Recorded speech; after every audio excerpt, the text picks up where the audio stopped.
Hello student, कैसे हैं आप लोग? आई होप सब अच्छे होंगे। तो चलिए बच्चों, आज की सेशन में हम करेंगे क्वेश्चन नंबर 1, जो कि आपका एक्सरसाइज 2.2 का है। तो इस वीडियो में हम पूरे क्वेश्चंस 1 के जितने भी पार्ट्स हैं वो सब कवर करने वाले हैं। तो समझिएगा अच्छे से और वीडियो को स्किप करके मत देखिएगा, ताकि आपको ऐसा ना हो कि कुछ क्वेश्चन समझ आए और कुछ क्वेश्चंस ना समझ आए, क्योंकि अलग अलग पॉलिनोमियल्स जो होते हैं वो अलग अलग तरीके से फैक्टराइज होते हैं। उनके जीरोज़ फाइंड करने का अलग अलग मेथड होता है। तो समझते हैं, स्टार्ट करते हैं। चलिए, उससे पहले अगर आप चैनल पर नए हैं तो प्लीज़ वीडियो को लाइक और शेयर ज़रूर करिए, और साथ ही साथ चैनल को सब्सक्राइब करिए, जिससे आपको और भी इसी तरीके से वीडियो आपको मिलता रहे। तो चलिए, फर्स्ट क्वेश्चन क्या कहता है कि find the zero of the following quadratic polynomial and verify the relation between the zeros and coefficient. अगर आपने अभी तक चैनल एग्जाम्पल 2 और 3 नहीं देखे हैं तो प्लीज़ उसको ज़रूर देखिए, क्योंकि ये सेम क्वेश्चन है जो मैंने एग्जाम्पल 2 और 3 में बताए हैं। फिर भी मैं यहाँ पे समझा रहा हूँ। तो चलिए, फर्स्ट क्वेश्चंस में फर्स्ट पार्ट कह रहा है कि x square minus 2x minus 8, जिसको आपको पहले क्या करना होगा, जीरो फाइंड करना होगा। तो देखिए, कोई भी क्वाड्रेटिक पॉलिनोमियल जो होता है उसका जीरोज़ हम डायरेक्टली फाइंड नहीं कर सकते। तो क्या करना होता है, सबसे पहले इसको लीनियर फैक्टर बनाना होता है। लीनियर फैक्टर जैसे x+1, x+2, इस तरीके से हमें लीनियर फैक्टर बनाने होते हैं। लीनियर फैक्टर बनाने के बाद हम उसे सेपरेटली जीरो से इक्वेट करते हैं और फिर वो जीरोज़ फाइंड हो जाता है। तो देखिए, इसका फैक्टर कैसे बनाएंगे। तो ये हमारा 3 टर्म दिया हुआ है, तो यानी कि इसमें हम मिडिल टर्म यूज कर सकते हैं। तो देखिए, यहाँ पे -8 है मल्टीप्लाई करके, तो आपको सब्ट्रैक्ट करके 2 लाना है और मल्टीप्लाई करके आपको 8 लाना है, जो कि आप जानते हैं क्या हो जाएगा, माइनस का 4x प्लस का 2x, जो कि सब्ट्रैक्ट करके -2 हो गया और मल्टीप्लाई करके -8।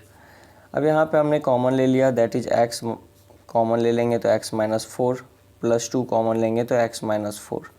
ये 2 फैक्टर बन गया, एक x-4 और एक बन गया x+2।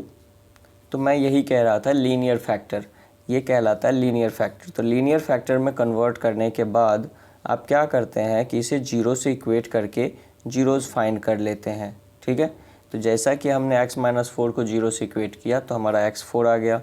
सेम इसी तरीके से x+2 को हम जीरो से इक्वेट करेंगे तो x हमारा -2 आ गया।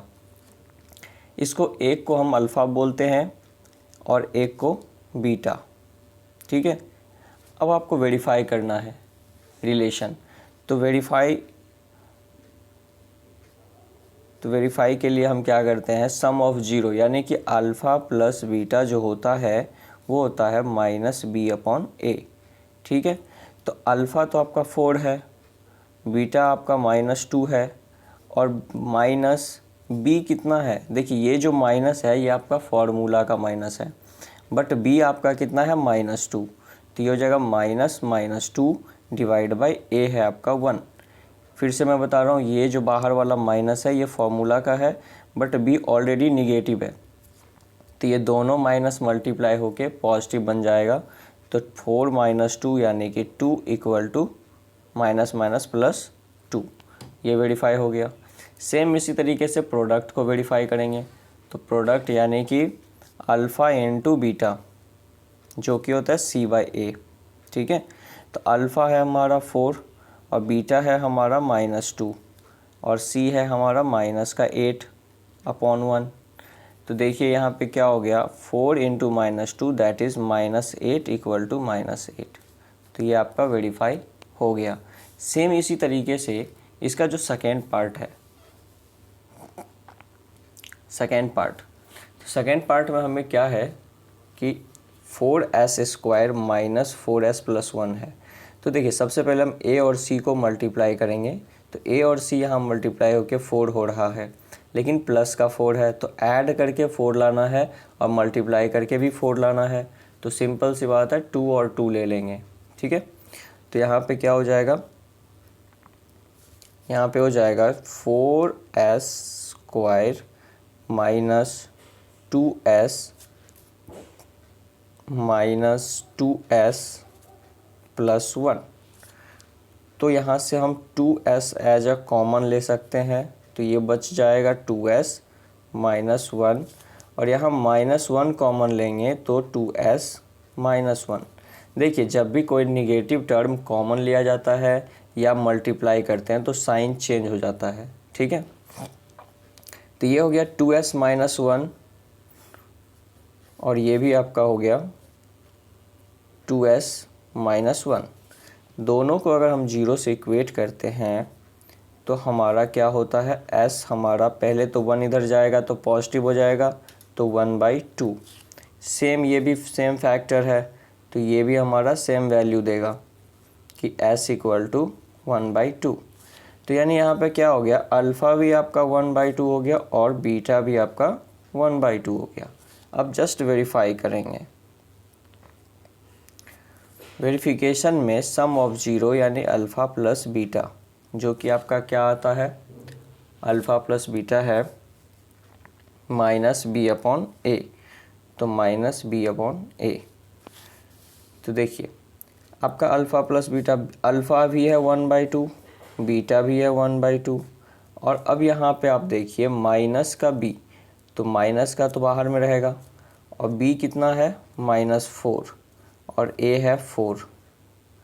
तो ये हो गया 1/2 ऐड होके कितना बन जाएगा 2/2, यानी कट करके 1 हो गया, और ये माइनस माइनस प्लस हो गया, ये भी 1 हो गया। अब हमें अल्फ़ा इंटू बीटा निकालना है, अल्फ़ा इंटू बीटा जो कि होता है c/a, ठीक है। तो अल्फ़ा है हमारा 1/2, बीटा भी 1/2, और c हमारा 1 और a है 4। तो मल्टीप्लाई करके आपने क्या देखा कि दोनों मल्टीप्लाई होके क्या बना रहे हैं, 1/4 इक्वल टू 1/4। तो ये भी वेरीफाई हो गया। आई होप आपको समझ में आया होगा। तो चलिए सेम इसी तरीके से क्वेश्चंस हैं आगे। नेक्स्ट पार्ट देखते हैं क्या है। नेक्स्ट पार्ट है हमारा क्वेश्चन पार्ट 3 है, जिसमें दिया हुआ है कि 6x² -3 -7x। तो सबसे पहले इसको अरेंज कर लेंगे। क्या करेंगे, इसको अरेंज करेंगे कि 6x², उसके बाद -7x और -3। अब फिर ऐसे जैसे मिडिल टर्म करते हैं सेम उसी तरीके से यहाँ पे भी कर देंगे कि 3 को 6 से मल्टीप्लाई करेंगे तो 18 होता है, वो भी माइनस में। तो माइनस में हो रहा है तो यानी सब्ट्रैक्ट करके 7 लाना है और मल्टीप्लाई करके 18। तो आप भी जानते हो 9 - 2 7 होता है, और 9 × 2 क्या हो जाता है 18। तो हम इसे लिख सकते हैं 6x² -9x + 2x -3, ताकि ये दोनों सब्ट्रैक्ट होके 7 आ जाए और मल्टीप्लाई होके 18 आ जाए। अब यहाँ पे देखिए कि इन दोनों में कॉमन है हमारा 3x, तो बच जाएगा इसमें 2x और इसमें 3। फिर इन दोनों में कुछ भी कॉमन नहीं है तो 1 ले सकते हैं, 2x 3। अब ये पार्ट सेम सेम है, तो एक फैक्टर हो गया 2x - 3 और एक फैक्टर हो गया 3x + 1, ठीक है। अब यहाँ दोनों को 0 से इक्वेट कर लेंगे, तो 2x - 3 अगर 0 के इक्वल है तो सबसे पहले 2x = 3 होगा, फिर x = क्या होगा 3/2। बहुत ही सिंपल सा मेथड है, और जानते हैं इसके क्वेश्चंस ज़रूर आता है, तो इसको आप अच्छे से प्रैक्टिस कर लीजिए, जिससे कि अगर आपका 2 नंबर या 3 नंबर में जब भी क्वेश्चन आए तो आप फाइंड कर सको। कुछ भी नहीं करना है, 0 फाइंड कर लिए, 0 फाइंड करने के बाद बस वेरीफाई करना है। वेरिफिकेशन में बहुत ही सिंपल है, सम ऑफ 0 प्रोडक्ट ऑफ 0। तो सम ऑफ 0 यानी एक बार हम अल्फ़ा या बीटा मान लेंगे, तो alpha plus beta equal to हो गया हमारा -b/a। तो आपका अल्फ़ा है 3/2 प्लस बीटा है -1/3 इक्वल टू -b/a। तो -b यानी -7/6, ठीक है। अब इन दोनों का जब एलसीएम करोगे आप तो ये आता है 6, और ये 2 3 जा तो ये 9 हो गया, प्लस माइनस -3 2 जा तो 2 हो गया, और ये मल्टीप्लाई हो गया प्लस में 7/6 आ गया। आप खुद ही देखिए 9 - 2 क्या होता है 7/6, और ये भी आ गया 7/6। सेम इसी तरीके से हम क्या करेंगे, प्रोडक्ट वाला भी वेरीफाई करेंगे। अल्फ़ा इंटू बीटा जो कि CA होता है। अल्फ़ा है आपका कितना 3/2 और बीटा है -1/3। तो ये हमारा हो गया C हो गया -3/6। ओके, तो देखिए ये भी दिख रहा है आपको, माइनस प्लस माइनस हो जाएगा तो -3/2 3 जा 6 और ये भी -3/6। तो ये वेरीफाई हो गया। सेम अब इसी तरीके से अब देखिए यहाँ पे क्या है कि पॉलिनॉमियल में सिर्फ 2 ही टर्म हैं। तो जब पॉलिनॉमियल में टर्म 2 ही होते हैं तो उसको कैसे फैक्टराइज करते हैं। तो सबसे पहले देखना है कि फैक्टराइजेशन के कई मेथड होते हैं, जैसे कि आपका होता है कॉमन लेना या फिर आइडेंटिटी लगाना या फिर मिडिल टर्म स्प्लिटिंग। तो यहाँ तो मिडिल टर्म स्प्लिटिंग लग रहा है बट यहाँ पे मिडिल टर्म नहीं लग सकता। तो यहाँ क्या करेंगे, कॉमन लेके फैक्टराइज करेंगे। जैसे कि यहाँ पे हो जाएगा 4u² + 8u। तो यहाँ पे वेरिएबल कौन है, u। ठीक है, ज़रूरी नहीं है कि हर जगह x ही होगा, कहीं पे u भी हो सकता है, कहीं पे y भी हो सकता है, w भी हो सकता है, t भी हो सकता है, कुछ भी हो सकता है। तो 4u² + 8u, दोनों में से अगर हम 4u कॉमन लेते हैं तो यहाँ पे आ जाएगा हमारा u और यहाँ पे आ जाएगा 2। अब 2 फैक्टर यहाँ भी मिल गए, जैसे आपको 2 फैक्टर मिलते थे। तो एक फैक्टर हो गया 4u, दूसरा फैक्टर हो गया u + 2। दोनों फैक्टर को अगर हम 0 से इक्वेट करें तो 4u = 0 यानी कि u = 0। ठीक है, और यहाँ पे u + 2 = 0, दैट इज़ u = -2 हो गया। ठीक है, अब हम इसे वेरीफाई करते हैं। तो यहाँ पे एक यानी अल्फ़ा है 0 तो बीटा है -2। तो अल्फ़ा + बीटा अगर हमारा -b/a होता है तो अल्फ़ा हमारा कितना है 0 प्लस बीटा है -2 और यहाँ हो गया -b है हमारा 8 और a है 4। तो देखिए 0 में अगर -2 करेंगे तो -2 आएगा और यहाँ पे ये क्या हो गया, कट के -2 बन गया। तो ये ऑलरेडी वेरीफाई हो रहा है। सेम इसी तरीके से हम प्रोडक्ट वाला वेरिफिकेशन करेंगे। तो प्रोडक्ट वाला जो वेरिफिकेशन है अल्फ़ा इंटू बीटा जो कि CA होता है। तो अल्फ़ा इंटू बीटा CA, तो अल्फ़ा हमारा 0 इंटू -2 और यहाँ C नहीं है। तो C नहीं है इसका मतलब कांस्टेंट टर्म कितना है 0। तो 0/4। तो ये हमारा हो गया 0 = 0। ये भी वेरीफाई हो गया। तो इसी तरीके से देखिए अलग अलग फैक्टर कैसे बनता है। जैसे कि 3 टर्म होते हैं तो मिडिल टर्म करते हैं, अगर 2 ही टर्म होते हैं तो कॉमन लेके फैक्टराइज करते हैं। एक और मेथड है जो कि देखिए क्वेश्चन पार्ट जो 5th पार्ट है उसमें है कि अगर बीच वाला टर्म यानी कि लीनियर टर्म ना हो तो कैसे करेंगे। तो ये भी बहुत सिंपल है कि अगर कोई भी इस फॉर्म में रहेगा कि पहला टर्म रहेगा और कांस्टेंट टर्म रहेगा तो इसका फैक्टराइजेशन हम a² - b² के आइडेंटिटी पे करते हैं। जैसे कि हमारा दिया हुआ है t² - 15। हम सब जानते हैं कि 15 जो है वो कंप्लीट स्क्वायर नहीं है, बट हम उसे एज ए लिख सकते हैं t² - √15 का स्क्वायर, ऐसा लिख सकते हैं क्योंकि रूट और स्क्वायर आपस में कैंसिल हो जाएगा और 15 बच जाएगा। तो यहाँ पे क्या होगा कि जैसे ही ये आपको दिखा कि a² - b² की आइडेंटिटी लग रही है तो आप क्या करोगे, एक बार इसे a - b और एक बार क्या करोगे a + b। ठीक है, अब यहाँ पे भी 2 फैक्टर बन गए कि नहीं, बन गए। तो ये जो लीनियर फैक्टर है दोनों को अगर हम 0 से इक्वेट करें, t - √15 को अगर हम 0 से इक्वेट करते हैं तो t हमारा क्या हो जाएगा प्लस का √15। और सेम प्रोसेस में अगर हम t + √15 को 0 से इक्वेट करें तो t हमारा क्या हो जाएगा माइनस का √15। ठीक है, यहाँ भी 2 0 मिल गए आपके। तो दोनों को आप वेरीफाई कर लेते हैं। तो अल्फ़ा + बीटा = अब जैसे देखिए b वाला टर्म तो है ही नहीं, तो यानी जो टर्म नहीं होता है इसका मतलब है कि उसका कोफिशिएंट क्या है 0 है। तो यहाँ पे लीनियर टर्म नहीं है, बीच वाला टर्म नहीं है, तो इसका मतलब है कि b की वैल्यू 0 है। ठीक है, तो यहाँ पे हो जाएगा -b/a।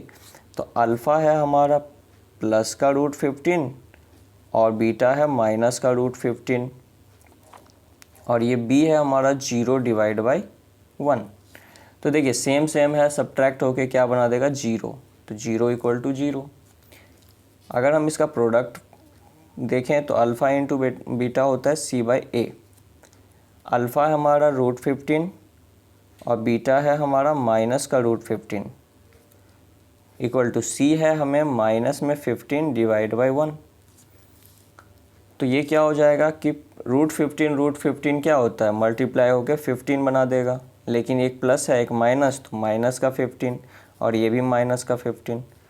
तो आई होप आपको ये समझ आ गया होगा कि जब हमारा बीच वाला टर्म नहीं होता है तो कैसे फैक्टराइज करना है। ठीक है, अगर कंप्लीट स्क्वायर नहीं भी है तो हम इसे रूट में लेके बना सकते हैं। लास्ट समझ लेते हैं, ये फिर से वही है, मिडिल टर्म स्प्लिटिंग है। तो ये तो काफ़ी इजी है, आप भी कर सकते हो कि देखिए पहले 3 और 4 को मल्टीप्लाई करेंगे तो आ जाता है आपका 12, वो भी माइनस में। तो आपको क्या करना है, सब्ट्रैक्ट करके 1 लाना है। यहाँ पे कुछ नहीं है तो क्या है 1, तो सब्ट्रैक्ट करके 1 लाना है और मल्टीप्लाई करके 12। तो सिंपल है, 4 - 3 कर देंगे तो ये हो जाएगा 3x² माइनस का 4x प्लस का 3x माइनस का 4। तो -4x 3x - 1 बच गया। अब यहाँ पे देखिए कि 3x² है, दोनों में से कॉमन सिर्फ x आएगा, तो ये बचेगा 3x - 4 और इन दोनों में से कुछ भी कॉमन नहीं आएगा तो 1 ले लेंगे, तो 3x - 4। यहाँ पे दो फैक्टर बन गए, एक तो x + 1 और दूसरा 3x - 4। दोनों फैक्टर को आप 0 से 1/1 इक्वेट करेंगे तो x के दो वैल्यू मिलेंगे, एक तो -1 और एक मिल जाएगा आपका 4/3। तो एक आपका अल्फ़ा हो गया, दूसरा बीटा हो गया। अब दोनों को वेरीफाई कर लीजिए। तो बहुत ही इजी क्वेश्चन था, आपको आई होप समझ आ गया होगा, इतने सारे क्वेश्चंस कर लिए आपने। तो चलिए यहाँ पे अल्फ़ा प्लस बीटा आपका क्या होगा, -b/a। तो देखिए a हमारा होता है, अल्फ़ा कितना है -1, बीटा कितना है 4/3, a कितना है b कितना है आपका, b यहाँ पे -1 है तो -1। ये जो माइनस है वो आपका क्या है, फार्मूला का है, और ये -1 जो कि यहाँ पे है b की वैल्यू और a है 3। तो जब हम LCM लेके सॉल्व करेंगे तो ये आ जाएगा कितना 3 -3 + 4 और माइनस माइनस प्लस 1/3। इसको सब्ट्रैक्ट करेंगे तो ये भी 1/3 आएगा और ये भी 1/3। सेम इसी तरीके से हम क्या कर सकते हैं, प्रोडक्ट को वेरीफाई कर सकते हैं। अल्फ़ा इंटू बीटा होता है c/a, तो आपका अल्फ़ा कितना है -1 इंटू बीटा कितना है 4/3 और c कितना है -4/a 3 है। ठीक है, अब देखिए ये भी हो गया -4/3 और ये भी हो गया -4/3। तो आई होप ये क्लियर हुआ होगा, एक वीडियो में सारे क्वेश्चंस कर लिए कवर। तो चलिए, अगर वीडियो आपको पसंद आया हो तो प्लीज़ वीडियो को ज़रूर शेयर कीजिए, ताकि और भी बच्चे होते हैं जिनको समझ नहीं आता है। तो आई होप मैं अगर हेल्प कर पाऊँ तो चलिए आपके अच्छा ही रहेगा। तो इसी तरीके से हम और भी और भी क्वेश्चंस करेंगे नेक्स्ट सेशन में। तब तक के लिए bye bye, have a nice day, thank you.